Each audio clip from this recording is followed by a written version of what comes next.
This is the Gospel for the fifth Sunday of Lent. A reading from the Holy Gospel according to John. Jesus went to the Mount of Olives, but early in the morning he arrived again in the temple area, and he sat down and taught them. Then the scribes and the Pharisees brought a woman who had been caught in adultery and made her stand in the middle. They said to him, "Teacher, this woman was caught in the very act of committing adultery. Now in the law, Moses commanded us to stone such women. So what do you say?" They said this to test him, so that they could have some charge to bring against him. Jesus bent down and began to write on the ground with his finger.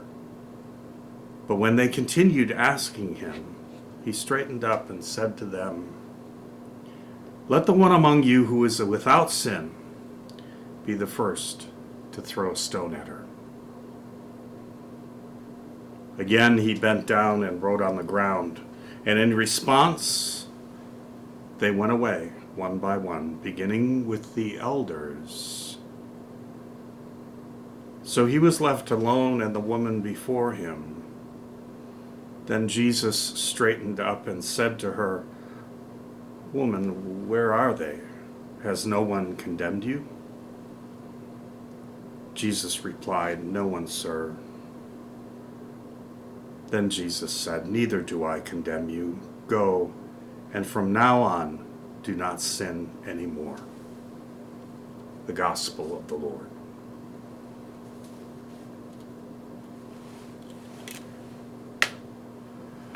What is wrong with this story? I find two things wrong with this story. Number one, I want to ask you a question. How many of you think that the woman caught in adultery here is Mary Magdalene? So many people connect the woman caught in adultery with the person of Mary Magdalene. Notice here in this gospel, this woman isn't mentioned, as many women in the gospels are not mentioned. They're not given a name like the men. If you're thinking that the woman caught in adultery is Mary Magdalene, that is wrong. There's nowhere in the Bible that directly connects Mary Magdalene with the woman caught in adultery. I believe it was a pope sometime in the Middle Ages, a misogynistic pope, obviously, who connected Mary Magdalene with the woman caught in adultery, with the prostitute. That's where that image of Mary Magdalene as a prostitute came from. It's not scripturally based. So this woman caught in adultery is not Mary Magdalene. What's the second thing that's wrong with this gospel?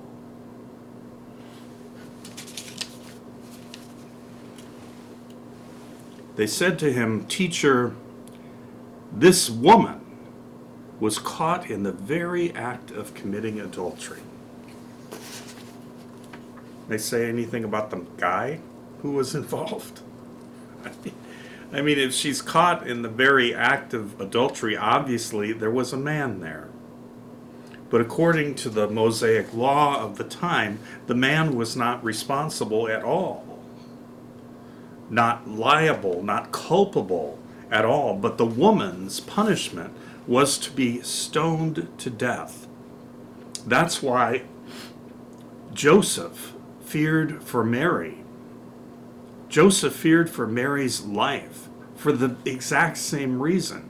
If people would find out that she was pregnant before they lived together, Joseph was terribly worried that Mary would be stoned to death. Do you see how terribly unjust the religious system was back then? And how Jesus very creatively corrects this, and he does something new. Jesus does two things in this story. He levels the playing field. Everyone is a sinner. And if everyone is a sinner, stop all the judging of people. That's what Jesus says very creatively. Second, he makes a way where there was no way for this woman. And so in the process, he transforms her life, telling her to go and sin no more. She was freed. Now, isn't it true that even today, or perhaps even more so today, that we revel in the disgrace of others? If a politician is caught doing something, or a religious leader, a corporate leader, etc., and the media finds out about it, they plaster it all over, and people, including us, we revel in the disgrace of others. The next time we find ourselves reveling in the disgrace of another or judging another, what one of us doesn't do that, stop and think of your own shortcomings. Stop and think of our own shortcomings. The word scapegoat actually comes from the Jewish culture and a feast where the Jewish people would put the sins of all the people on a goat and actually send that goat, smack it on its rear end, and have it take off into the desert to die. To die. Symbolically carrying on its back the sins of the people. That's where the word scapegoat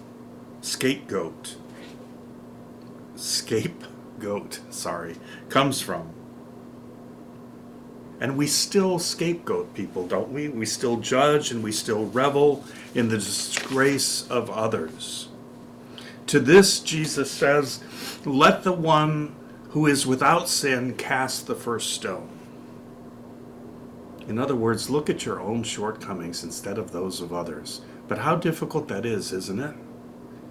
In another place, Jesus says, why spend our time trying to get the speck out of our brother or sister's eye when you don't see the plank in your own? If we don't judge ourselves even, this goes for judging ourselves.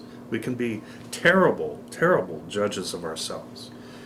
If we didn't judge ourselves or others, think of the peace that this would create within our own hearts. Think of the peace that this would create in our minds, that we wouldn't be all stirred up and get those brain chemicals all stirred up in judgment and anger.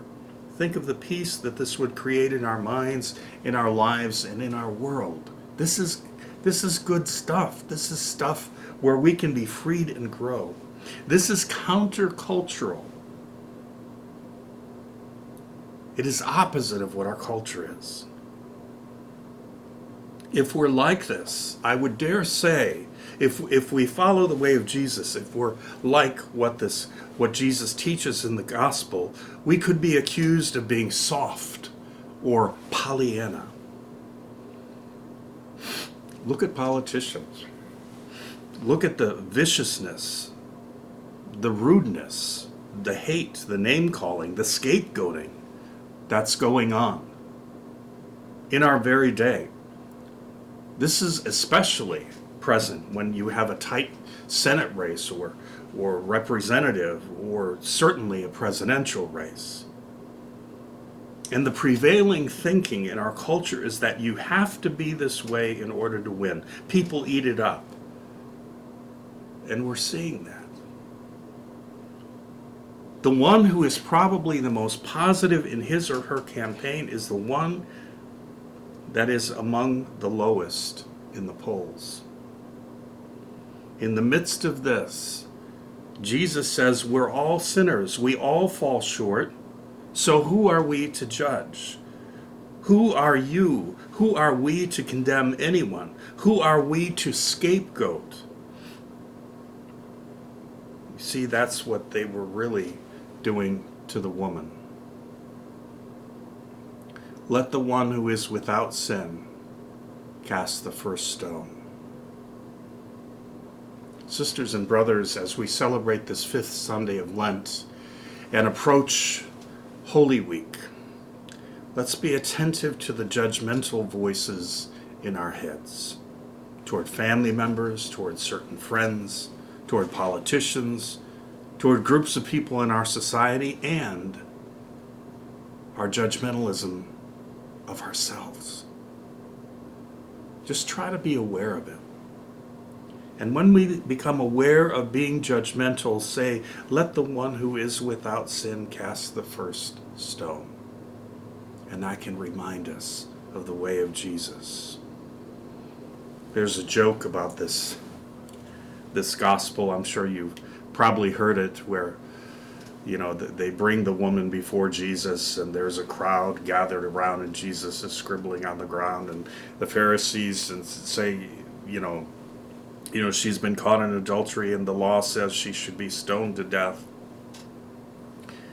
And Jesus said, let the one who is without sin cast the first stone. And all of a sudden, from way in the back, someone lodges a stone. And Jesus looks and goes, oh, Mom. I don't know if that's funny or not.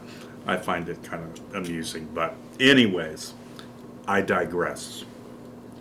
But seriously, let's try to be aware of all the judgment in our minds. We'll be more peaceful people. And again, as I said before, judgment stirs us up. It stirs those brain chemicals up that keep us up at night, that keep us on edge. And think if we did this as a society and a world. Judgment stirs people up, and it literally creates violence. We see that in our society today, where someone with power can speak words of judgment, and then other people begin to get violent. A lack of judgment creates peaceful minds and consequently a more peaceful world. And sisters and brothers, this is not pie in the sky. This is not Pollyanna stuff. This way of Jesus is much more difficult than the way of violence. This way of Jesus is much more difficult than harboring just judgment in our hearts. If this is all pie in the sky Pollyanna stuff, then we might as well pack it up and go home. Because then the way of Jesus is all pie in the sky and Pollyanna. So why even try? But this is the way of Jesus. And this is what has the power to transform. We need it today more than ever. We need it in our lives. We need it in our families. We need it in our minds. We need it in our politics. We need it in our churches. We need it in our religions. The first reading from today is from Isaiah, and I would like to read it for you. It says, "Thus says the Lord, who opens a way in the sea and a path in the mighty waters, who leads out chariots and horsemen, a powerful army, till they lie prostrate together, never to rise, snuffed out, and quenched like a wick.